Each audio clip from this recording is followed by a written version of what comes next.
Listen. Story 17. A Day All Green. Today, I see many people wearing green. I see some men wearing green hats.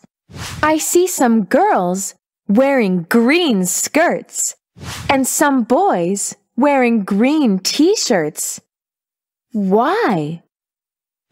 My mom tells me that it's an Irish holiday today.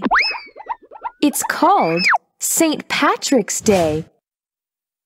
Why do they choose the color green? Well, that's a long story. Mom says she will tell me about it later. I can't wait! Read aloud.